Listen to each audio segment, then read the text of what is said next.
XSFM입니다. I, D, W, K. 하나, 둘, 셋, 넷. 하나, 둘, 셋, 넷. 네, 새 밑에 그것은 알기 싫다. 인사말이고 뭐고. 2017년의 마지막 순서. 그냥 시작할까 합니다. 윤세민과 유엠씨가 앉아 있습니다. 네. 안녕하십니까? 안녕하십니까? 네. 그리고 저희의 옆에는 어제에 이어서 다 얘기하자니까 시장에 가면 같네. 네. 유튜브를 보다가 대학을 때려치고 다단계 빚을 져서 빵집 알바를 하다가 빵을 10년간 만들다가 5만 원을 못 받아서 화가 나서 지금 SPC를 무너뜨리게 생긴 민주노총 화학섬유산업노조 화학섬유 이젠 식품산업노조입니다. 화학섬유 식품산업노조 파리바게트 임종린 지회장과 함께하고 있습니다. 안녕하세요. 네. 정의당 비상구에 찾아가서 네. 그 사람 운이라는 게 참 이상합니다. 아주 그 정직하고 훌륭한 제빵기사 사수분을 만나서 지금 이 모양 이 꼴이 되신 거 아니에요. 네. 또한 상황을 캐치를 매우 잘하는 명민한 노무사를 만나는 바람에 그렇죠. 여기까지 왔어요. 그리고 그 지회장님이 본인의 의도와 다르게 일을 또 너무 잘하셨네요. 이렇게 착착, 그러니까 이렇게 아무 의도 없이 착착 잘 맞아 들어가는 데가 있어요. 가끔 세상이 일하는 것이. 슬프네요. 안 이래도 되는데. 그러니까요. 진짜 의도와 다르게 일을 너무 잘하신 거예요. 그래서 처음에 정의당이 지회장님한테 내준 해법은 뭐였어요? 일단 그 노무사님이 저희한테 연장 꺾기한 자료들을 수집을 할 수 있겠냐. 그래서 일단 해보겠다고. 그러고 나와서 친구랑 둘이 다 대화한 게 뭐 되겠냐. 왜냐면 생각해보건데 내가 노동한 시간에 대한 기록도 없고. 네, 이미 다 조작이 되었으니까요. 네. 그러면 앞으로 이제 발생하는 거에 대해서 한번 수집은 해보겠는데, 이거를 뭐 얼마나 할 수 있을까. 그리고 저희가 전 직원의 것을 할 수가 있는 게 아니잖아요. 해봤자 그냥 내 거? 그 정도밖에 안 되기 때문에 별로 그냥 되겠어 하고서는 그냥 밥 먹고 헤어졌거든요. 그렇죠. 밥은 먹어야 되거든요. 밥 먹고 헤어졌는데, 네. 그 다음에 노무사님이랑 대화한 것도 딱히 없었어요. 네. 일주일 뒤에 이제 협력사 관리자가 신고했냐고 연락이 왔던 거죠. 그렇죠. 그때 바로 아니다라고 잡아대셨습니까? 네. 아니, 뭔 소리예요?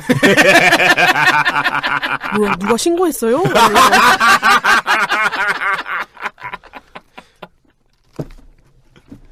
제가 법적인 해석 아는 분들한테 요구해 봤는데요. 이것은 법적으로 문제가 없대요. 물어본 게 나쁜 놈이래요. 네. 왜 그랬냐면, 저는 계속 이제 문제 제기를 했었고, 네. 같이 하고 있는 이제 계속 사무장님을 할게요. 사무장님은 그 회사 게시판에다 글을 한번 썼었어요. 문제다. 이 문제에 대해서 한번 글을 썼는데, 본사에서 그걸 강제로 글을 비공개 처리했어요.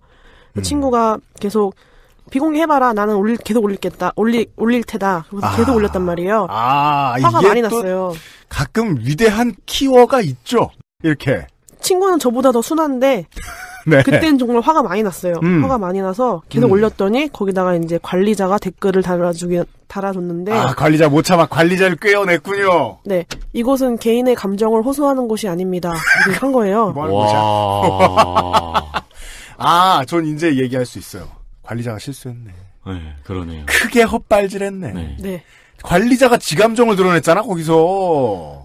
네, 그래서 이제 친구도 많이 화가 났고, 그래서 이제 정의당을 비상구를 찾아가게 된 거였고요. 근데 갔다 와서도 이제 저랑 제 친구한테도 계속 연락이 왔는데, 이제 정의당 측에서 본사랑 대화를 할 때, 네. 보건수당 얘기를 한 거예요. 여자. 제보자가 여자다. 보건수당 얘기를 하니까. 회사에서 이제 받아들일 때. 그리고 그 교육지원기사 임금 체불에 대해서, 5만 원에 대해서 얘기를 하니까, 여자 교육지원기사. 그리고 협력사가 휴먼테크원. 제가 다니는 회사가 휴먼테크원이거든요. 네. 휴먼테크원의 여자 교육지원기사라 특정이 된 거예요. 거기까지 범위를 좁혔군요. 그럼 네. 맞네요. SPC가 찾아라 한 거네요. 얼추 찾아서 했죠. 그래서 처음에는 제가 이렇게 부각된 게 아니라 게시판에 글 쓴 사무장님이 약간 특정 지어졌었어요. 여기서 사무장이라 하면 지금의 파리바게트 지회, 즉 노조의 사무장님. 네. 이분도 제빵기사십니다. 네, 제빵기사고 저랑 같이 정의당을 찾아가서 노조를 같이 만든 친구예요. 네. 그래서 사무장은 특정이 되었고. 그렇죠. 우린 모두 누구의 친구죠. 네, 그렇죠. 친구가 아닌 사람도 있고요. 이게 뭐, 참 되게 화법이 깊으셔. 네. 네. 그렇습니다. 네. 시간을 좀 더 뛰어넘어 보겠습니다. 저에게 이제 8월쯤에 후기를 보내주셨을 때 이제 저희 노조 생겼어요. 도망 못 감. 이 후기를 보내주셨을 때로 넘겨보겠습니다. 네. 노조가 만들어지기까지 그 사이의 과정은 뭐가 있었습니까? 네, 이제 사연에도 썼지만 국회 들어가기 전날 썼잖아요. 비상구를 찾아가서 얘기를 하고 뭔가 회사에서 뭔가가 돌아가고 있긴 한 것 같은데 저희한테는 얘기를 안 해줬어요. 네. 약간 그래서 뭔가 돌아가고 있는 상황인 것 같구나 우리 때문에 그런 상황이었는데 그때 이제 회장님이 점포 순회를 하다가 케이크가 없다고 이제 일찍 출근하라고 하면서 SPC 회장이요? 네. SPC 회장이 점포 순회를 했는데 쇼케이스에 케이크가 많이 없었던 거예요. 그래서 기사한테 왜 이렇게 쇼케이스에 케이크가 없냐. 그랬더니 기사가 그럼 제가 조금 더 일찍 나와서 빨리 케이크를 만들도록 하겠습니다. 라고 대답을 하고 그거를 계기로 전국에 있는 모든 기사들한테 조기 출근을 하라고 지시가 내려온 거예요. 돈은 더 안 주고? 안 주죠. 이미 5시 반에 나오고 있는 사람들한테? 6시에 나오고 있는 사람들한테? 네. 첫 차가 없잖아요. 원래 저희가 기본이 7시 출근, 5시 퇴근이에요. 그러니까 이제 7시 출근하는 인원들에 대해서 6시 반에 출근해라, 6시에 출근해라, 라고 강제로 이렇게 내려온 거예요. 그러면서 그 응대도 만약에 회사, 본사 사람들이 나와서 왜 이 시간에 케이크를 안 하고 있나요? 라고 물어봤을 때, 뭐 이런 식으로 대응을 해라. 이런 대응 매뉴얼까지 저희한테 이제 내린 거예요. 근데 그런 식의 뭐 대응 매뉴얼을 내리는 게 되게 종종 있는 일이었기 때문에 그것도 아마 저만 화가 많이 났지 다른 기사들은 그냥 또 이런 걸 하네? 그냥 그 정도였을 거예요. 근데 저는 이미 화가 많이 나 있는 상태라 가지고 그것조차 너무 화가 나는 거예요. 또 내가 왜 회장님이 돌았다고 내가 일찍 출근을 해야 되고 심지어 우리 회사 회장님도 아니죠. 네, 아니죠. 아니고 1시 반부터 케이크를 시작하라는데 제가 일이 1시 반 이렇게 끝나거든요. 그럼 점심을 먹지 말란 얘기인가? 막 이런 게 너무 화가 나는 거예요. 왜냐면 또 저는 신입 기사님들이랑 같이 있었기 때문에 그 시간에 밥을 못 먹는다는 걸 알고 있거든요. 그래가지고 본사 관리자님한테 따졌죠. 본사 관리자가 내린 공지였거든요. 이거 그럼 본사는 지금 기사들 밥을 먹고 말고 관심이 없는 거냐? 그랬더니 본사 관리자가 그런 것 같다. 이렇게 대답을 한 거예요. 솔직한 사람이네요. 이제 네, 그래가지고 이제 그거를 캡처해서 또 막 노무사님한테 보내줬죠. 아하. 이게 이래도 되는 거예요? 이거 왜 이러는 거예요? 말하면서. 이번엔 5만 원이 아니고 밥. 네. 그래서 이제 그것까지 다 보내고 나서 국회에서 오라고 했다고. 그래서 끌려갔죠. 그러니까 답변이 되게 재밌네요. 이거 이래도 되는 거예요? 국회로 오십시오. 이제 지금이야 이제 여당도 가고 왜냐하면 여당은 지금 을지로위원회를 그대로 살렸고 조직을 더 키웠죠. 네. 예, 여당 최고의 완장질 단체입니다. 그리고 정의당도 그렇고 자주 드나드세요. 이제는 그러신 걸로 저는 알고 있어요. 근데 처음에 이제 의원실 가셨을 때부터 노조 해보자 이런 제안을 받은 건 아니죠? 네, 아니고 그냥 무슨 문제가 있었는지에 대해서 다시 한번 저희한테 직접 들어보고 싶다 하셔서 그때 의원님 만난 건 아니고 그 의원실 보좌관님, 노동 관련 보좌관님을 만났어요. 정송도 보좌관님이셨는데 보좌관님 만나서 이제 뭐 이런저런 얘기를 했어요. 했더니 하시는 말씀이 근데 이렇게 불합리한 일들이 많은데 왜 그동안 참고 지내셨어요? 라고 저희한테 약간 화를 내시더라고요. 아, 가장 상식적인 질문이죠. 네, 그렇죠. 근데 원래 이래서 그런데요? 원래 병원 오랜만에 가면 혼나요. 네. 그래서 그냥 할 말이 없는 거예요. 이거를 내가 화를 낸다고 바뀔 것도 아니고 안 참으면 어떡할 건데요? 가장 현명한 대답은 그거죠. 돈은 벌어야 되니까요. 네, 안 참으면은 그냥 제가 그냥 관둬야 되는 거죠. 그래서 이건 조금 진행을 좀 해봐야 할 것 같은데 당사자들이 움직이는 게 중요하다 이렇게 말씀하셔가지고 제가 근데 이거 하면 막 감옥 가고 그러는 거 아니에요? 그래서 물어봤어요. 아, 중요한 질문이죠. 뭐 해본 적이 없잖아. 그렇죠. 네. 네, 저 같아도 물어봤을 것 같아요. 네. 좀 그런 거 아니에요? 그랬더니 뭐 정의당에서 막 이렇게 최대한 서포트를 해주고 그런 일은 없을 거다라고. 그러니까 안 간다고 정확하게 답은 못 해주겠지만 안 가도록 정의당에서 노력을 하겠다. 아 그런 거였네. 전 안 가는 건 줄 알았어요. 하여튼 아직은 안 가셨습니다. 예. 그래가지고 네 일단 그리고 만나고 헤어졌어요. 헤어지고 그때 저희한테 뭐 뭘 해라 뭘 저거 해라 이렇게 또 했던 건 아니고 그냥 네. 만나서 얘기를 듣는 수준이었고 네. 얘기를 하고 나서 그 다음부터 이제 노무사님이 아니라 보좌관님한테 이제 연락이 오기 시작했어요. 뭐 자료 뭐 이런 거 좀 주세요. 요즘 돌아가는 게 어떤가요? 뭐 그런 식으로 계속 연락이 왔고. 아, 그 자료가 어디에 쓰일 줄은 모르셨죠, 그때는. 네. 근데 국감장에서 쓰이거나 그럴 네. 줄은 모르셨죠. 최대한 끌어다가 보내드렸죠. 저는 화가 많이 나 있었으니까요. 그럼요. 원래 순종적인 사람이 화가 나면 화가 빨리 안 풀리거든요. 네. 막 모아가지고 보내줬고 그 다음에 이제 한번 이 상황에 대해서 한번 저희 말고 다른 기사들한테도 한번 브리핑을 해줄 테니 기사들을 한번 모아보지 않겠냐 해서 이제 제가 얘기했을 때 올 것 같은 사람들을 위주로 해서 불러가지고 처음 이제 한번 모여서 회사가 어떤 문제가 있다. 이거는 불법이었고 그동안 잘못된 구조에서 일을 하고 있었다에 대한 설명을 한번 해주셨어요. 네. 기사들도 다 이제 놀라고 화나고 이런 상태가 됐죠. 그 후로도 뭐 노조를 만들겠다 뭐 그런 얘기는 없었고 그러다가 이제 이 불법 파견 문제가 되게 큰 문제라고 이거를 불법 파견 문제나 임금 꺾기에 관련해서 한번 기자를 만나서 인터뷰를 해보지 않겠냐. 처음으로 기사를 한번 내보자 해서 이제 그 한겨레 기자님 만나서 인터뷰를 한번 처음으로 했죠. 그때 만났던 게 한겨레의 박태우 기자. 네. 셨죠. 네, 만나서 그래서 네. 이제 처음으로 기사가 나갔죠. 지금 계속해서 그냥 만났는데 다 업계 최고의 베테랑들이 걸렸어요. 네. 아, 업계 최고세요? 몰랐어요. 네. 박태호 기자. 자주 만나셨잖아요. 그 정도신 줄은 몰랐어요. 네. 하여튼, 그래서 이제 기사가 처음 나가게 됐고, 그러면서 저희 원래 본사 관리자들이 관리하던 채팅방이 다 사라졌어요. 나가라고. 채팅방에서 나가래요. 방에서 나가라고. 정말 이렇게 했어요. 방에서 나가세요.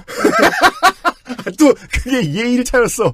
그냥 강퇴시키진 않았어. 강퇴가 안 되잖아요. 강퇴가 안 되니까요. 아, 나가달라고 네. 해야 되는 거야. 네. 거기 뭐 방을 만든 사람이 나가봤자 자기만 나간 거니까. 네. 아, 근데 이게 그게 그럴 수밖에 없는 게 그 방에 있는 모든 사람의 휴대폰에 그 대화 내용은 있잖아요. 그쵸. 그래가지고 다 증거 투성이. 그래가지고 이제 지침이 내려온 게 사람들 다 나가는 걸 확인을 하고 이제 본사 관리자가 마지막에 그 방을 없애라 이렇게 지침이 내려왔나 봐요. 네. 근데 이 회사는 그런 거에 대한 설명도 제대로 안 해주는 거예요. 그래서 어떤 지역은 이 방은 패스합니다 하고 관리자가 먼저 나갔대요. 그래서 아직도 살아있는 방들이 있어요. 대화 내용 빼고 패야죠 이제. 네. 그러니까 전반적으로 이런 식이에요. 뭔가 그 본사 관리자들한테도 본사는 제대로 업무 지시를 내리면서 왜 해야 되는지에 대한 그런 게 없어요. 그냥 하라면 해. 이런 분위기예요. 다. 맞아요. 그러니까 본사가 엉성하다는 게 그냥 우스울 일이 아니라 본사가 겨우 이 정도의 견고함만 가지고도 이렇게 운영이 될 수 있었다는 게 이상하다는 거죠. 네. 네. 아이고, 막 듣다 보니까 지금 첫 광고도 못 들었습니다. 먹고 살고 올게요, 제가. 그것은 알기 싫다는 업그레이드된 과일, 건강해진 스낵 푸르넥에서 도와주고 있습니다. 네. 같이 이제 가보자라고 해줄 친구가 필요했고요. 그 다음에 가봐야 할 진보 정당과 이제 거기서 일을 해주시는 이제 노무 관련 전문가들이 필요했고요. 네. 국회가 필요하고요. 그 다음에는요, 노조 전문가가 필요합니다. 그렇죠. 노무 전문가를 넘어서서 노조 조직 전문가가 필요합니다. 그건 누굴 만났나 봤더니 민주노총이었죠. 총연맹과 관련된 질문입니다.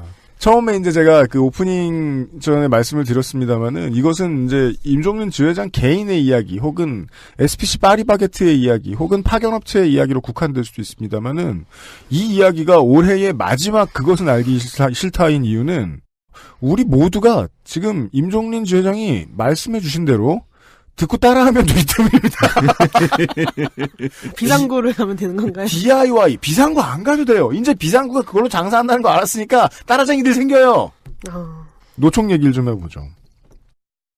단위 기업에서 의뢰 노조가 탄생을 하려고 하면은요, 이런 절차가 들어갑니다. 민주노총이든 한국노총이든 와서 그 정도 차원에서 도와줍니다.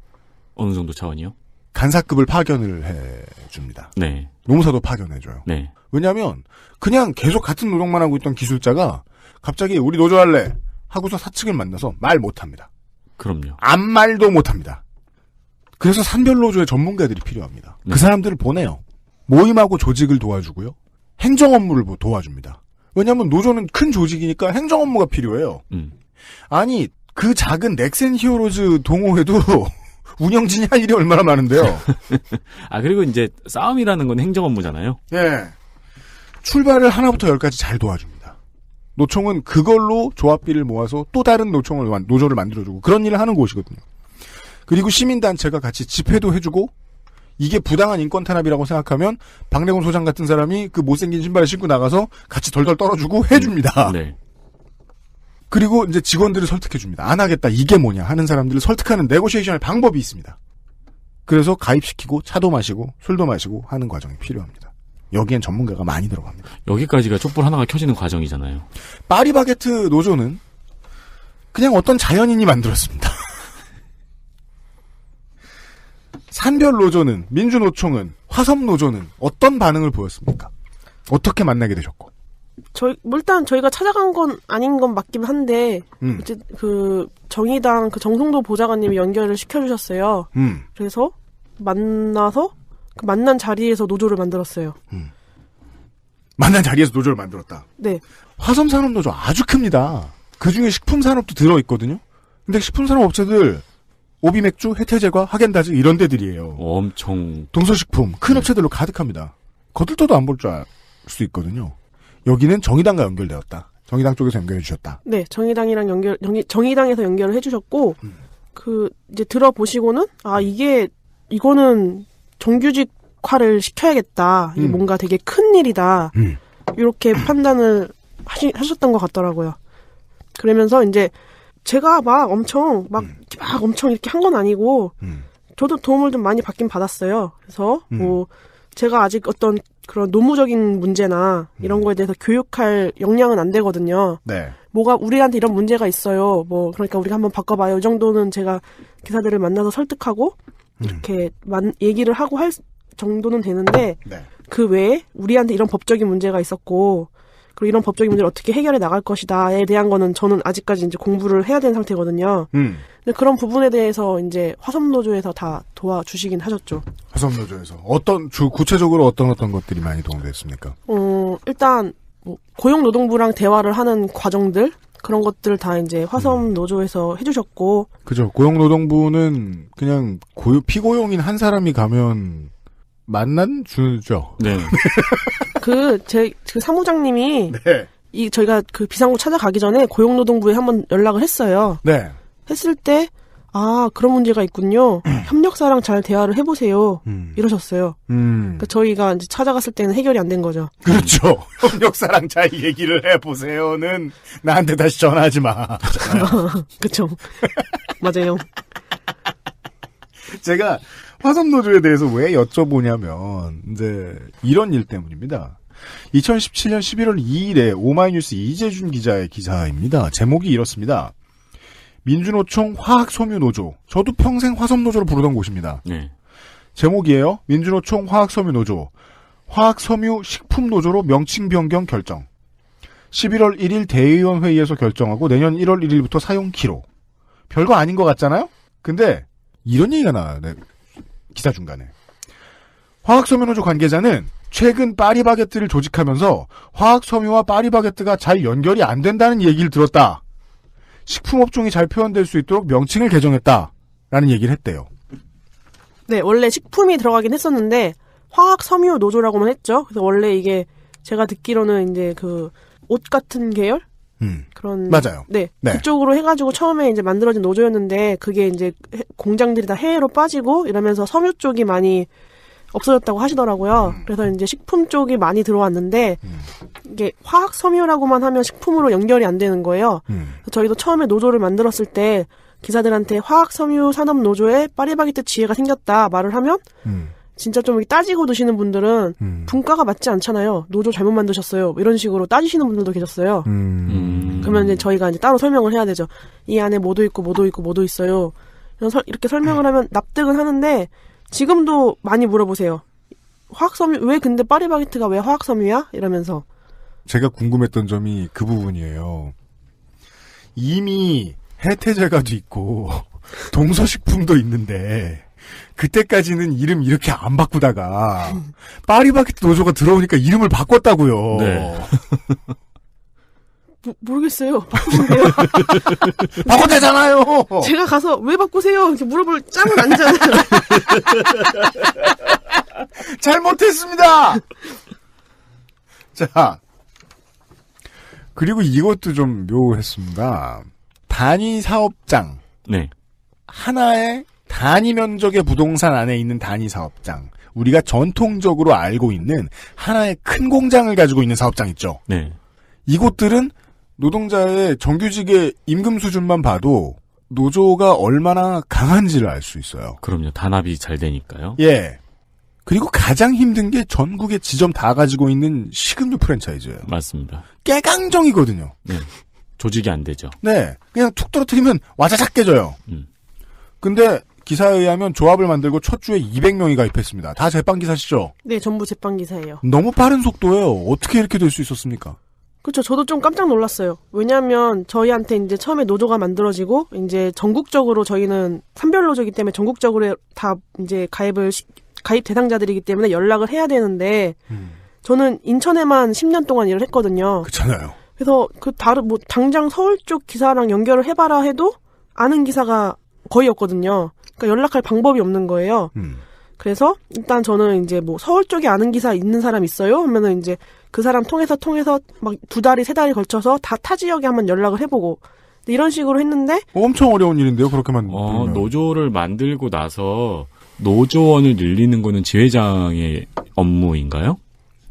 제가 하는 거 아닌가요? 다른 사람이 하기가 그러니까 그래서 제가 그 말씀을 드린 거예요. 보통은 연맹이나 산별에서 많이 도와줘요. 네. 근데 이 케이스는 도와줘도 쉽지 않아요. 그러면은 지금 첫 주에 200명이 가입을 했는데 이 200명이랑 다 통화를 하신 건가요? 아니요. 통화를 한 게 아니라 제가 연락을 하지 않더라도 뭔가 이제 이미 가입되어 있는 조합원들 인천 쪽에서 처음에 41명으로 시작했거든요. 네. 네. 그 41명이랑 다 통화하신 거고요? 그냥 하루 만났어요. 만나서 이제 설명을 하고 노조 가입 원서를 받은 거고 그다음에 이제 그 분들도 타 지역에 있는 사람들 연락을 하는 방법도 있었고 저도 이제 2달에 3달에 걸쳐서 연락을 하는데 이게 아무래도 노조니까 네. 그 연락을 거치는 과정 중에서도 꺼려하시는 분들이 있더라고요. 네. 그렇죠. 그래서 다 막 이게 엄청 퍼지지가 않는 상태에서 저희 수석 부지회장이 이거를 인스타에 올리겠다는 거예요. 인스타? 네, 근데 저희는 제빵 기사들은 인스타를 많이 하거든요. 자기가 만든 빵이랑 케이크 사진을 올리기 위해서 좀 인스타를 많이 하는 편이에요. 저 이거 처음 알았어요. 그러니까 먹스타랑 몸스타만 있는 줄 알았는데 빵스타요? 자기가 만든 빵. 그러니까요. 네, 업무 환경은 이래도 자기가 만든 빵은 사랑스러운 거죠. 네, 바로 이해되더라고요. 네. 제빵사는 인스타그램을 쓰게 돼 있다. 네, 그래서 해시태그 해가지고 제조기사 하면 빵이랑 케이크 사진이 엄청 많이 나와요. 진열되어 있는 빵이랑 케이크가 아닌 주방 안에서 찍은 빵이랑 케이크 사진이 많이 있어요. 감동스럽네요. 네, 하여튼 그렇게 이제 인스타그램을 많이 하니까 저희 수석 부지회장이 인스타에다가 문제를 알리고 그 노조 가입 링크를 올리겠다고 하는 거예요. 네. 근데 솔직히 저는 SNS를 잘 안 하거든요. 사람 만나는 거 싫어하니까. 그렇습니다. 일관되어 있습니다. 네, 그래서 이게 과연 될까? 그리고 노조인데 누가 이걸 인스타를 보고 노조 가입을 하나? 네. 하는데 하시더라고요. 그래서 이렇게 빨리 들었다. 그러면 이제 이제 지역에서 뜬금없이 막 대구에서 누가 가입을 한 거예요. 그래서 연락을 해서 안녕하세요, 지회장입니다. 연락을 해서 근데 어떻게 가입하셨어요? 그러면 인스타 보고 가입했어요. 이러는 거예요. 이게 그분을 이제 거점으로 두고 이제 그 지역에서 이제 뭐 기사님이 부를 수 있는 사람만큼 모아주시면 저희가 가서 설명회를 하겠습니다. 이거 누가 가르쳤어요? 인스타는 그냥 아니요. 어떤 거? 그 지역에 한 사람이 연락이 되면 제가 가서 설명회 하겠습니다. 그거를 근데 그런 방법밖에 없지 않나요? 그렇게 해야 된 거 아닌가? 네, 그게 전공법이에요. 아, 그래요? 네. 와, 근데 이걸 안 가르쳐주는데 어떻게 알아? 이 대목은 진짜 굉장히 존경스럽네요. 제가 되게 저주 한번 해볼까요? 천직을 찾아서. 아니야. 안 돼. 아니, 어떻게 그걸 바로 알아? 전국 단위의 노조를 만들고 첫 주에 200명이 가입을 했어요. 그리고 그 노조 200명 가입시키는 거를 다 본인이 하셨어요. 근데 처음부터 제가 가장 많이 들은 이야기 중에 하나가 사람 만나는 거 싫어하신다는 말이었거든요. 그리고 저는 싫어하신다는 걸 처음 영등포 커피숍에서 봤을 때부터 딱 느꼈어요. 아우, 사람이네.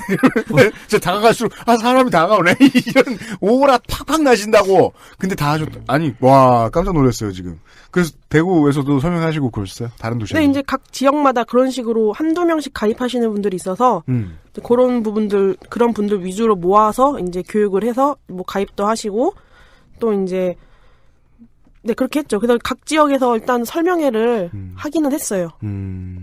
지금의 가입률은 어느 정도 된다고 보십니까? 가입률로 따지면 네. 아직 그렇게 몇 명에 한 명 정도? 제빵사분들. 저희가 5,400명이거든요. 네.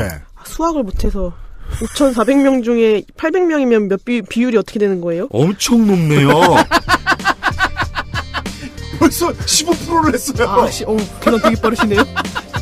엄청 높네요. 그런데도 아직 좀 모자라죠. 이제 대화를 하려면 뭐 과반수가 넘어야 된다 이렇게 말씀하시니까 네. 갈 길이 멉니다. 처음에 이제 지회장 본인의 5만 원에서 시작을 했는데 네. 이제는 15에서 20%에 달하는 조합원들의 이야기를 접하셨을 거예요. 네. 예. 다양한 사례들을 들으셨겠네요. 상상도 못했던 일들이 엄청 많더라고요. 소개 좀 해주세요.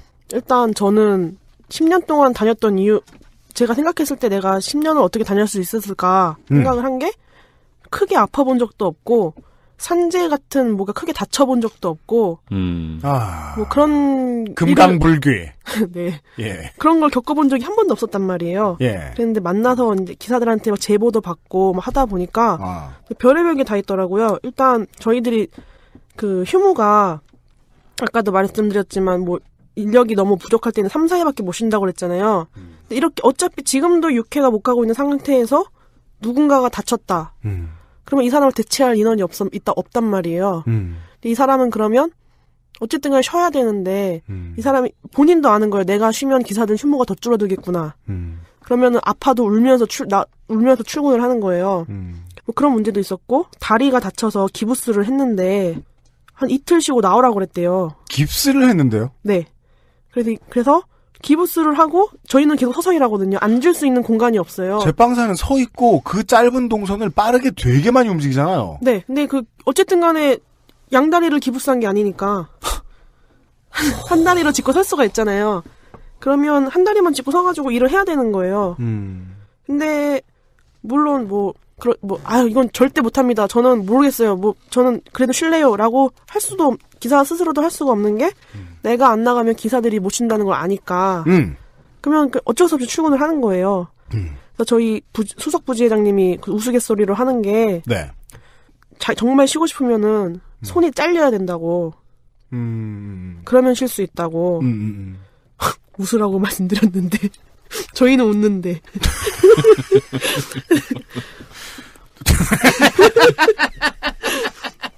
하여간 업계 개그란 다 잔인해. 하여튼 네, 뭐 그런 문제들도 많고 네. 일단 산재적인 부분들. 근데 제가 말을 산재라고 하지 인정 안 됐죠. 산재 처리는 없어요. 저희 그 처장님이 저희 그 산재 관련해서 자료를 모았는데 4년 동안 서너 건이었나? 밖에 안 된다고 하더라고요. 그러니까 아무도 일을 안 하는 회사거나. 네. 기사들 스스로도 이게 산재 처리라고 산재 처리를 해야 됐다고 생각을 안 하는 거예요. 기사들이 지금 가장 안 좋은 게 손목 안 좋거든요. 그렇죠, 터널 증후군이랑 많이 오죠. 건초염 뭐 이런 거 엄청 많이 오는데 네. 그런 거를 이거를 내가 산재 처리 받아야지라고 생각조차 안 하고 이거 아파도 쉬지 못하고 일을 하는 상태에서 이거 아픈 거 갖고 얘기를 했을 때 공상 처리만 받아도 다행인 거예요. 그냥 다 자기 사비로 수술을 하고 또 다시 복귀하고. 뭐 그리고 너무 더워가지고 여름에 막 40도까지 올라가는데 이제 뭐 점포에서 에어컨을 안 고쳐주니까 40도가 넘는데도 계속 일을 해서 뭐 몸에 막 두드러기가 나가지고 일을 못하겠다. 그랬더니 그러면 뭐 퇴사해야지. 네? 그래서 그냥 퇴사하는 경우도 있고. 근데 이 건초염이나 전완근 파열 이런 거는 정말이지 오래 써서 그런 거라서 네. 산재라고밖에는 말할 방법이 없단 말이에요. 그러니까 빼박 직업병이잖아요. 네. 근데 모르겠어요. 기사들 스스로도 이게 어차피 안 될 걸 아니까 회사에다 요구조차 안 해요. 단 한 번도 교육도 안 한 거고요. 근데 교육도 없고. 그리고 이제 저희가 어린 여자 기사님들이 많거든요. 네. 거의 저희가 봤을 때 한 7대3 비율로 여자가 7이거든요. 성비는 여성이 높다. 네. 네. 그러고 보니까 그 안에서 성추행 같은 일들도 많은데 성추행 문제가 생겼을 때 네. 협력사든 본사든 그 해결을 안 해줘요. 그냥 기사를 달래는 거죠. 그냥 좋은 매장으로 바꿔줄게 뭐 이런 식으로 아니면 뭐 진급을 시켜줄게 해서 그 매장에서 빼는 선에서 그냥 끝내는 거예요. 그 일을 해야 하는 사람들 중에는 제빵기사에서 진급한 교육지원 기사도 있겠군요. 다 그렇죠. 다 제빵기사에서 진급하신 분들이죠. 네, 네가 참어. 네. 제가 아마 진급을 했어도 그렇게 했겠죠. 그런 문제들. 그러니까 그러면 그 점포는 또 다음 기사가 들어가도 똑같은 일로 또 빠지고. 그렇겠죠. 점주가 바뀌지 않으니까. 네, 그런 식인 거죠. 성추행범은 계속 있으니까 거기에. 거긴 성추행범이 있는 점포니까. 그러네. 네, 그리고 저도 이번에 처음 알았는데. 네. 그 뭐 매장에서 일을 하다가 뭐 제가 지원으로 빠졌어요. 근데 당장 갈 매장이 없어서 잠깐 뭐 한 며칠을 쉬어야 되는 상태가 됐을 때 그거에 대해서 뭐 무슨 돈을 받아야 된다고 하더라고요. 에? 매장을 쉬었는데. 그러니까 매장이 쉬는 게 아니라 저는 일할 의지가 있는데 당장 2, 3일 동안 너가 갈 매장이 없으니까 2, 3일 동안 쉬어야 돼라고 했을 때 이 돈을 받아야죠. 돈 받아야죠. 네. 그런 건가요? 아, 잠깐. 질문. 본인이 받아야죠. 네. 회사가 받는 게 아니라. 네네. 네. 저희는 그런 게 없거든요. 저희는 그냥 쉬게 됐을 경우에 내 휴무를 일단 다 끌어다 쓰고 그 다음에 어머, 그것도 휴무를 써요? 네. 내가 출근하고 싶어도 출근을 못 하는데? 네. 내 휴무를 쓴다고요? 네. 근데 잠깐만, 돈을 안 주니까 휴무도 아니잖아요. 일단 휴무 다 쓰고 그 다음에 여자들은 보건 휴무 쓰고 그래도 만약에 좀 대기가 조금 길어진다 하면 연차를 그때부터 써요. 그게 그렇게 하면 안 되는 거라고 하더라고요. 그러면은 그런 다음에 한동안 쉰 다음에 출근하면 그때부터 휴가 못 쓰네요. 다 써서. 네, 없죠. 없죠. 아까 저 처음 알았어요. 노동자가 최대한 물러선다고 한번 생각을 해 봅시다. 회사의 사정에 맞춰서 휴가를 어느 정도 냅니다. 세상 모든 직장인들은. 그런 경우 있죠. 근데 회사의 사정에 기반하여 휴가를 내는 건 아니야. 저희는 그랬어요.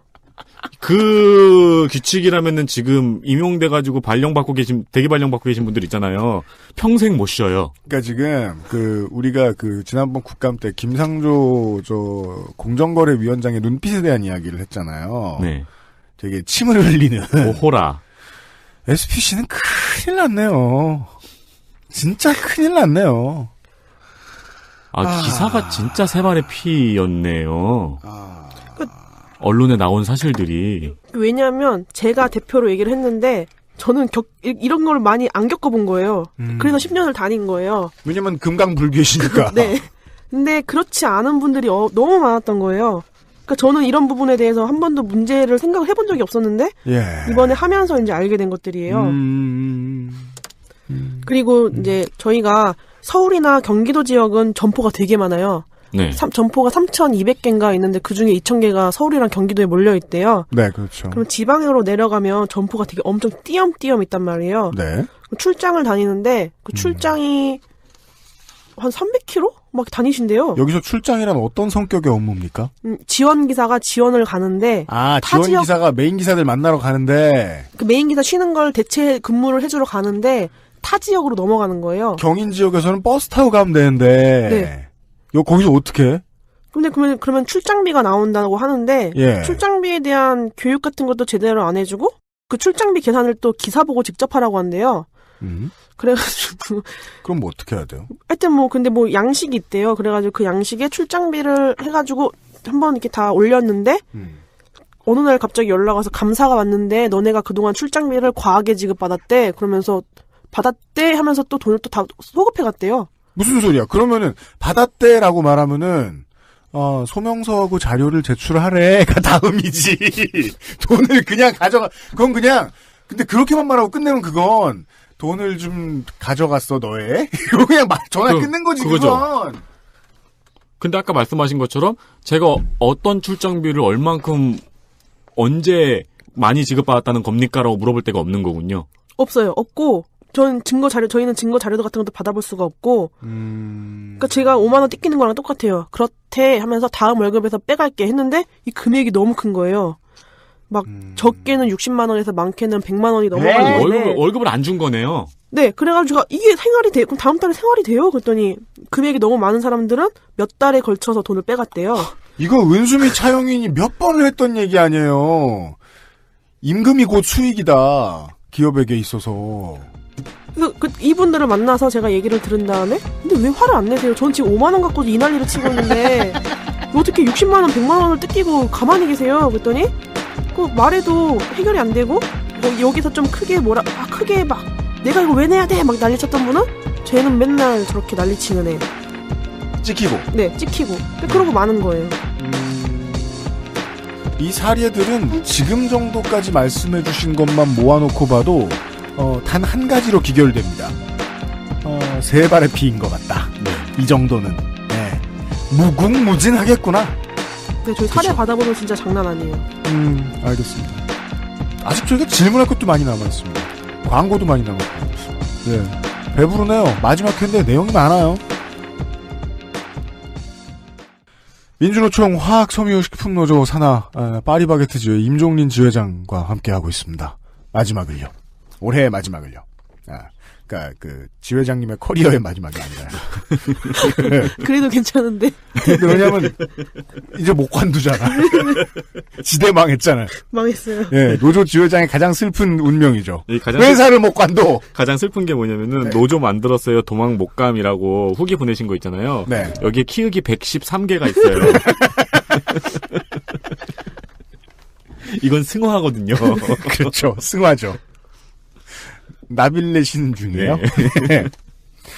파리바게트 사태 이해관계자는 SPC도 있고요. 아까 네. 휴먼 원테크라고 뭐요? 휴먼테크원. 휴먼테크원이라고 협력사가 있고요. 정당들이 있고요. 이걸로 이제 장사도 해야 되고 문제도 해결해줘야 되는. 저 멀리는 고용노동부도 있고 청와대도 있겠습니다만 민주노총이 있고요. 네. 어제부로 한 숟가락 올리려고 했다는 한노총이 아까 얘기도 그렇게 내가 웃기더라고. 그리고 임종린 지회장과 같은 제빵기술 노동자들의 지회 말고 하나 더 있죠. 빵집에 점주들이 있습니다. 네. 파리바게트에 점주들이 있습니다. 네. 점주들과 이 사태 이후에 대화를 해보신 적이 있습니까? 일단 제가 가는 매장에서는 제가 먼저 말을 해야 되기 때문에 지금은 지원기사시니까 네. 몇 군데를 도셔야 돼요? 지금은 제가 3군데 가고 있고요. 네. 그 세 점주님들은 오실 때마다 지회장 왔다고 얼어붙고 막 처음엔 조금 그랬어요. 자기가 빵 다 만들고 막 다른 사장님들이 저희 사장님한테 제가 가는 매장 사장님한테 제가 사장님이 뭐 업무 지시하거나 이런저런 말 하는 거 녹취하고 있을 거니까 조심하라고 이런 얘기도 하셨대요. 비대위. 점주 비대위가 서인천에 자그맣게 지금. 네, 그래서 처음에 사장님한테 제가 먼저 말씀드렸어요. 회사에 저희 제빵기사들이 노조를 만들었는데 제가 대표입니다. 이랬어요. 아니 이런 보고가 어딨어요. 근데 정말 점주 작은 파리바게트의 점주 입장에서는 얼마나 청천벽력 같을까요 이게. 얘는 10년 동안 제빵기사 그냥 인천에서 내가 안 했는데 지회장이야 이제. 근데 이제 약간 반응이 네. 놀라시는 것도 있고 약간 걱정하시는 것도 있고 하면서 내가 너를 아는데 얘가 너가 이 정도로 화가 나서 할 정도면 회사가 잘못하긴 했나 보다. 이렇게 말씀은 이렇게 해주시는 분들도 계셨고. 네네네. 그리고 처음에 시작했을 때 많이 들었던 얘기인데 약간 정의당이 너 이용하는 거야. 그런 얘기 되게 많이 들었거든요. 그렇게 말씀하시는 사장님들도 계셨고. 아우, 티피컬하고 되게 사회생활 같아요. 실감 쩔어요. 이번 국정감사에서도 나왔던 얘기죠. 예. 네. 아, 그래요? 하여튼, 그리고 이제, 일단 제가 가는 점포는 사장님들이 크게 막 하진 않으셨어요. 근데, 조합원들은 쓰지 않겠다라고 말씀하시는 사장님들도 계셨고, 근데 그건 이제 조금 불가능해졌어요. 왜요? 지금 조합원들이 좀 많아져가지고, 그렇잖아요. 사장님들이 조합원을 안 쓰겠다 하면 내가 빵을 만들겠다. 그렇죠. 사장님이 파업하시는 상태가 됩니다. 이게 근데 정말 웃기가 힘든 게 이제 새 정부 들어서 가지고 가장 이제 많이 나오고 있는 노동 문제 패러독스가 이거 아니에요. 본사는 목표 수익을 줄이지 않을 것이고 네. 노동자의 수익은 늘어날 것이다. 작은 자영업자들이 다 죽어갈 것이다. 의 문제잖아요. 그것 때문에 자기 집안 망할 공포를 가지고 있을 거란 말이에요. 이 정주님들은. 그런 얘기도 하시나요? 주 회장님한테? 네. 근데 저희가 지금 주장하는 게 직접 고용이잖아요. 네. 직접 고용되면 이제 저희가 초창기에 제가 언론 인터뷰 할 때 어디까지 말을 해야 되고 어떤 식으로 말을 해야 되는지 약간 그게 제대로 서 있지 않은 상태에서 언론 인터뷰를 많이 했단 말이에요. 네. 근데 그 중에서 이제 기자님 성함을 말씀드려도 되나요? 누구요? MBC의 김세의 기자. 네, 좋습니다. 네, 그분이 연락이 와서 인터뷰를 했는데, 네. 저한테 이제 왔을 때 김세희 기자가 누구신지 아시는 분들께 참고가 많이 될 만한 자료입니다. 네, 그분 오셔가지고, 본사의 부당한 업무 지시에 대해서 저를 취재를 하겠다 해서 오셔가지고, 네. 얘기를 하면서, 만약에 그래서 본사가 직고용이 됐을 때, 어떤 처우가 개선되길 바라냐, 얘기했을 때 제가 본사 기사들과 저희들의 업무는 똑같이 하는데, 임금이 다르기 때문에 그 임금이 회사에서 주장하는 게 1년에 1,000만 원 정도 된다는 거예요.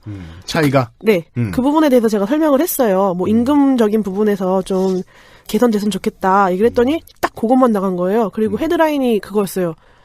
이런 식의 정규직화가 과연 좋은 건가? 막 이런 식의. 기업 네. 다 죽는다 이놈들아. 약간 이런 느낌으로. 네, 김세희 기자의 일반적인 저널리즘이죠. 네. 유명하죠. 사장님들이 그 뉴스를 보신 거죠. 그랬을 때 이제 쟤네 분명히 임금 올려달라고 이제 노조를 만들어서 임금 올려달라고 말할 거고 직접 고용되면 우리 용역비가 올라가겠구나. 그렇죠. 그렇게 해석되라고 나온 뉴스죠. 네, 거기에 사장님들이 좀 많이 좀 돌아서신 분들이 많다 하시더라고요. 그 그렇죠. 기사에. 네, 언론은 그런 의도를 가지고 움직이죠. 네, 상황을. 네, 그래서 지금까지도 이게 직접 고용을 반대하시는 점주님들이 계시긴 한데 대부분 그런 기조예요. 이제 직접 고용되면 그 용역비가 올라갈 거다. 근데 그 용역비가 지금도 상당히 많이 내시거든요. 기사 한 명 쓰는데 그 점포 물량에 따라서 용역비가 다른데 350에서 한 400, 230까지 내신대요. 기사 한 명 사람에. 쓰는데. 네. 근데 제빵사님들의 고용에 들어가는 비용은 실제로 제빵사님들이 받는 비용은 한참 못 미치는 걸로 알고 있는데요. 한참 못 미치죠. 이번에도 월급을 받았는데 4회 쉬었는데 월급이 210만 원밖에 안 된다는 거예요. 그런데 개별 점주 한 사람이 제빵기사 한 사람을 쓰기 위해서 내는 돈은 지금 연봉으로만 보면 거의 5천만 원에 육박하는 생돈입니다. 네, 근데 거기에 이제 지원기사 월급을 또 이제 자기 메인기사 말고 자기 오는 지원기사에 대한 그 월급도 약간 부담을 하시고, 그 다음에 기사들 상여금이랑 이런 거 보험료랑 이런 거 저런 게 들어간대요. 말로는 설명을 그렇게 하는데 정확한 어떻게 산정이 되는 산정 내역서를 정확하게 공개를 안 하고 있어요. 본사도 협력사도. 네. 근데 저희가 이제 정의당 이정미 의원실 보좌관님이 계산한 바로는 이런 식으로 계산을 하신 그 산정 내역서를 살짝 공개했는데 그거 갖고 계산한 바로는 1년에 한 270억 정도가 어디로 가는지 모르는 돈인 거예요. 그리고 기사들이 못 쉬면 못 쉴수록 협력사는 돈을 버는 구조였던 거예요. 네네네. 그건 이제까지 2시간 들은 바에 따라서 네. 이해는 됩니다.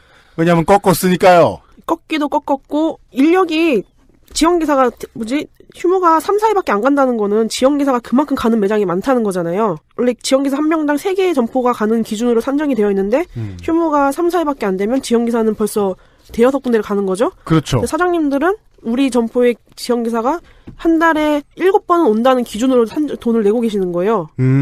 실제로 지원기사 그만큼 안 가잖아요. 네. 그 돈은 어디로 가는지 모르는 거예요. 그렇죠. 그러니까 점주도 제빵사만큼 네. 비슷하게 착취당하네요. 착취 많이 당하고 계세요. 그렇기 때문에 저희가 주장하는 바로는 협력사가 사라지고 차라리 중간에 아니 물건을 사도 중간에 소매상이 빠지면 싸는 거잖아요. 협력사가 빠지고 저희가 직접 고용됐을 경우에 용역비가 올라갈 일이 없다. 그리고 용역비 공개를 투명하게 할 수만 있다면 투명한 공개를 가맹점주협의회가 따로 있잖아요. 네. 가맹점주협의회가 SPC로부터 투명하게 용역비 공개를 받는다면 지금 내는 돈만큼 내지 않아도 되거나 내년에 인간적으로 생각했을 때 들려도 될 것 같아요. 내년에 최저임금 올라간다 하더라도 그래도 이만큼 안 내도 될 것 이만큼 같은데요. 안 내도 될 것 같아요. 내려갈 것 같은데요. 네, 가맹점주는 돈 덜 낼 수도 있을 것 같은데 제가 지금 확실히 못 말하겠는데. 네, 그러니까 가맹점주협의회 쪽 그 간부님이 저번에 네. 한번 라디오 인터뷰를 하면서 그 직접 고용되면 비용이 올라갑니다 이렇게 얘기를 해서 그 김종배 그분께서 네. 그래서 그게 정확히 계산이 된 건가요? 했더니 아 그건 아니지만 올라갈걸요? 이러시는 거예요. 그러니까 정확한 계산식이 없는 상태에서 주장만 하고 계신 거예요. 들은 거죠? 김세희 기자한테? 아니요. 누군가한테 올라간다고. 네, 이재강 가맹주협회 회장이죠. 점주들은 많이 안 만나보셨을 거라고 저는 예측합니다만 지회장님이 네. 이재강 가맹점주협회 회장의 의견과 모든 점주들의 의견이 같은 건 아닐 거 아닙니까? 그죠?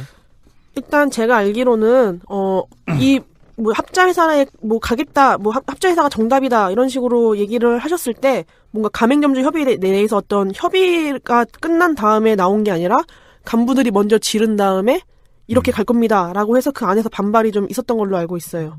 이게 사람 사는 게 똑같다는 게 이제 그 바둑두는 심정으로 생각해야 되는 게 타이커 스핀들레이의 대사입니다. 테란 미션에 나오는. 네. 네. 누군가 했네요. 저쪽도 시간 없긴 마찬가지다. 아. 예. 왜냐면 지금 노조가 제빵기술사가 조직이 됐으니까 저쪽도 한참 조직화를 해야 되잖아요. 네, 네. 저기도 지금 잘 안 됐을 거라는 그럼요. 거죠. 근데 잘 안 됐을 때는 하려고 노력하는 사람이 있는가 하면 간부의 자리를 얻고 빨리빨리 자기들 그냥 입장대로 처리를 하고 해버리려는 사람들이 많아요. 네. 네. 협의회라든가 무슨 회라는 이름이 사실 대표성을 갖지 않은 경우가 많죠. 그 중에 지금 파리바게트 가맹점주 협의회가 어떤 상황으로 전열을 가다듬고 있는지는 모르겠지만 일단 지회장님의 주장은 그렇습니다. 네, 제 주장입니다. SPC가 조금 더 투명하게 공개하고 중간에 합자회사고 뭐고 협력업체 빠지면 모두가 남을 것 같다. SPC 빼고. 네. 모든 게 적어도 모든 게 깔끔해지긴 하겠네요. 네. 모르는 거 없이. 그렇습니다. 조합 만들기 DIY 이야기를 하고 있었습니다. 제가 가장 걱정했던 것은 사람을 만나기도 싫었고 네. 저를 만나셨을 때도 이런 말씀을 해주셨습니다. 회사를 관두려고 하셨다고 아까 얘기해 주셨잖아요. 어제 얘기해 주셨잖아요. 그래서 정의당을 찾아갈 수 있었던 거잖아요. 관둘 거기 때문에. 예, 수줍게 여쭤봤습니다. 회사를 관두면 뭐 하시려고 그러셨나요? 아무것도 안 해보고 싶다라고 진지하게 답변을 해주셨어요. 산에 들어가려고 했습니다. 그 사람마다 이제 아무것도 안 할 때 가고 싶은 곳이 다르죠. 저라면 플스방에 이제 한 칸을 전세를 내서 네. 명작에 둘러싸여 여생을 보내겠어요. 여튼 비슷한 거죠 뭐. 그러려고 하던 양반이 지금 올해 미디어의 스포트라이트를 가장 많이 받은 인물 중에 한 사람이 돼버렸습니다. 그러게요. 개인에게 쏟아지는 노조 업무와 미디어의 하중. 버틸만 하십니까? 핸드폰 뒤에 되면 한다라고 써 있습니다. 네. 저희가 어쨌든 간에 제가 일을 하고 있잖아요. 그럼 저도 똑같이 아침에 6시 출근을 해서 4시 퇴근을 하는데 지금도 계속 하시니까. 네, 하고 있으니까요. 근데 언론사들이 오전에 전화를 많이 하시더라고요. 근데 지금은 바빠 죽겠는데. 지금은 좀 잘 안 받고 하긴 하는데 초창기에는 막 다 받아야 되니까 한마디라도 해야 되니까 그걸 받으면서 하니까 일이 안 끝나는 거예요. 그렇죠. 일이 안 끝나고 또 막 조합원들이 뭐 물어보는데 바로 대답 안 해주면 안 되니까 또 막 대답해주면은 일이 안 끝나고 또 핸즈프리로 통화를 하면서도 빵을 만들 수 있습니까? 하기는 하죠. 안 좋겠죠? 안 좋아하시죠, 사장님들이. 네. 그렇게 하니까 일 자체가 안 끝나는 거예요. 그러니까 일이 제 시간에 퇴근을 못한 상태에서 또 오후에 또 조합원들을 만나러 가야 되니까 쉬는 날이 지금 없거든요. 없죠. 네. 그래서 있는 시간도 모자라겠는데. 네, 전반적으로 계속 노조 활동도 일을 하면서 노조 활동을 해야 되니까 처음에는 좀 정신없고 너무 힘들었거든요. 네. 근데 이제 약간 이제 사무적인 일들은 이제 사무장님이 다 하고 있어서 네. 그러니까 사무장님도 지금 많이 바쁘고 근데 생각보다 다들 옆에서 엄청 막 피곤하지 힘들지 하는데 그렇게 힘들거나 피곤하진 않아요. 농구나 미식축구 같은 걸 하셨었어야 될 것 같아. 부상이 잦은 종목. 꾸준한 출장이 중요한 종목. 아니, 되게 존경스러운 대목 아닌가요? 체력이요? 아니요. 멘탈이요. 멘탈이요?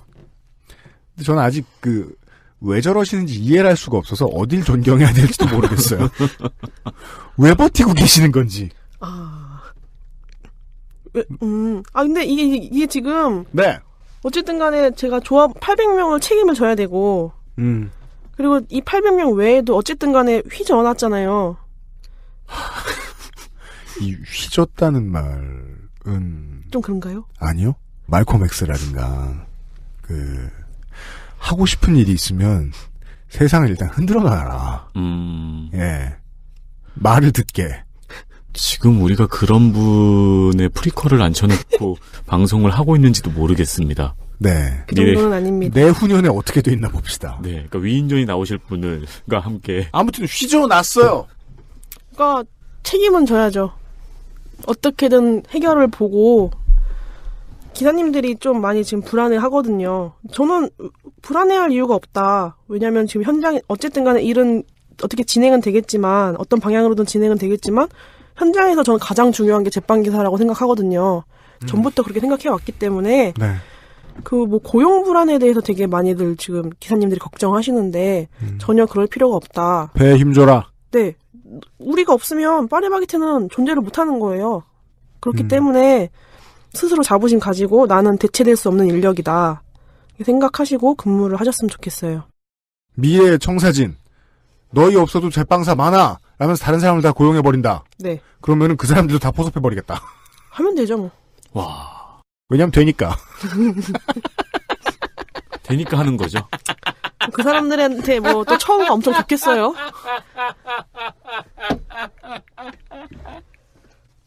논리에 빈 곳이 없다. 네. 지금 윤세민 기자가 울려 그래요. 지금. 감동받아서. 진짜 아까 전에 되게 부끄러워하시던 분이 히어로가 되는 거를 제 눈으로 봤어요. 지금도 부끄러워하시잖아. 아니 근데 지금은 후광이 있잖아요. 아니에요. 아닙니다. 더우셔서 그럴까? 말씀 많이 해줘서. 네. 결론을 저 대신 내주십시오. 모든 사람들이 임종린 지회장님하고 마찬가지 상황입니다. 지금 이 방송을 듣고 계신 분들 중에는 기업 오너도 있고 인생 팔자 핀 사람들도 있어요. 돈의 기준으로. 하지만 더 많은 사람들은요. 내 위에 어딘가에서 결정해주는 데에 내 밥줄이 달린 사람들이고 그 사람들은 조직과 행정 경험이 없고요. 정치권에서 일하는 사람들은 TV에서밖에 못 본 사람들이고요. 연대하고 조직화를 하면 그걸 가지고 사측을 상대할 힘이 있다는 걸 모르는데 그게 꼭 필요한 한국 사람들 셀 수 없이 많고 청취자 여러분들 중에서 되게 많습니다. 그분들을 위해 해주시고 싶은 말씀을 지금 좀 만들어내주세요. 제가 이거 처음에 이제 노조 만들기 전에 네. 방송 들었던 게 그 마필 관리사 얘기를 들었거든요. 그 아시죠? 네. 네. 근데 그래가지고 그걸 들으면서 아니 우리는 어쨌든 간에 누구 하나 내가 좀 이렇게 부당한 대우를 받긴 했지만 누구 하나 죽어나간 것도 아니고 네. 팔다리가 잘리고 막 이런 근무 환경은 아니지 않는가. 그래서 내가 이렇게 문제 제기를 하는 게 좀 오버 아닌가? 이게 좀 지금 저한테 도움을 주고 계신 이분들도 지금 우리가 아니라 좀 더 그런 현장 가서 하셔야 할 분들인데 왜 이렇게 한 게 우리가 좀 이렇게 도움을 받아도 되는가 그런 걱정 좀 했거든요. 네. 그래서 제가 화성 국장님께 근데 저희가 지금 뭐 사람이 뭐 극단적인 선택을 하거나 그런 사업장은 아니잖아요. 근데 저희가 이렇게 문제 제기를 해도 될까요? 물어봤더니 그렇게 되기 전에 뭔가 환경을 바꿔야 되지 않겠냐 이렇게 말씀을 하시더라고요. 그 말을 듣고 이제 해도 되겠다 생각을 했고 네. 또 제가 저희 조합원 아니 아직 가입 안 하신 분들한테 이렇게 말해도 되나요? 네. 이렇게 하신 무슨 말씀하실지 모르겠기 때문에 일단 들어보겠습니다. 네 하고 싶은 얘기가 있는 게 네. 제가 지금 몰라서 받고 계신 불이익한 일들이 엄청 많거든요. 지금도 엄청 지금 불이익을 당하고 계세요 지금. 근데 노조 가입 얘기를 하니까 노조 가입을 하면 불이익을 당할 것 같다 이렇게 말씀을 하시더라고요. 그래서 당신이 지금 당하는 불이익은 어쩔 거야? 네, 제 말이 그 말이에요. 그래서 그 어떤 불이익을 당하실 것 같은데요. 그러면 뭔진 모르겠는데 노조를 하면 불이익을 당해요 이러는 거예요. 그러니까 그렇게 미래에 무슨 불이익을 당할지도 모르는 그런 거에 너무 불안해하지 마시고 지금 당하고 있는 불이익에 좀 많이 화를 좀 내셨으면 좋겠습니다. 끝인데요. 알아요. 음미하고 있었어요. 네. 네. 말이 멋져서. 알겠습니다. 네. 많은 국회의원들을 이제 만날 때마다, 네. 그게 좀 죄송스러웠어요. 전화기, 무진동에 좀 무금으로 좀 해달라고.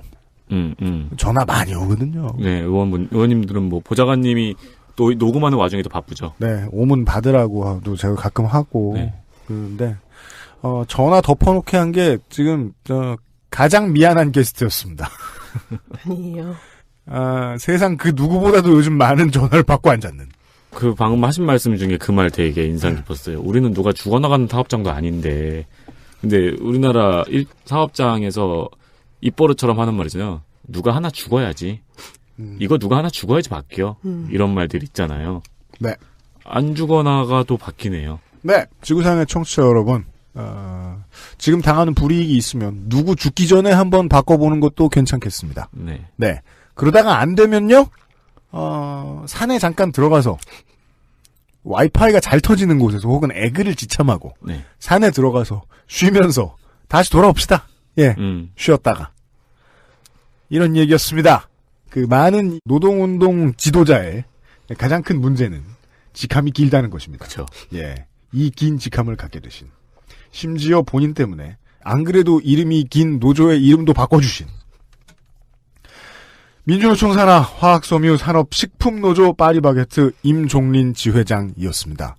부디 이 SPC의 제빵기사들이 수많은 제빵기사들이 안 좋게 되는 노동 환경에 처하게 되어서 지회장께서 다시 시간이 늘어나서 남는 시간에 요파씨나 듣는 삶으로 돌아가시기를 진심으로 기원합니다. 정말 바쁘신데 나와주셔서 감사합니다. 예, 물론 다른 것도 나가겠지만 지금 드릴 것이 XSFM 후드티밖에 없어서 죄송합니다. 사이즈가 맞기를 기원합니다. 그럼 오늘도 휴가 내신 거예요? 네, 오늘 휴무예요. 네, 나와주셔서 고맙습니다. 새해도 잘 버텨봅시다. 안녕히 가세요. 네, 감사합니다. 고생하셨습니다. 그것은 알기 싫다는 용산의 숨은 보석 컴스테이션에서 도와주고 있습니다. 연말이 되면 정리할 게 많아가지고 xsfm25@gmail.com에 메일함을 좀 흔들어서 옛날 것도 좀 보고 하는데요.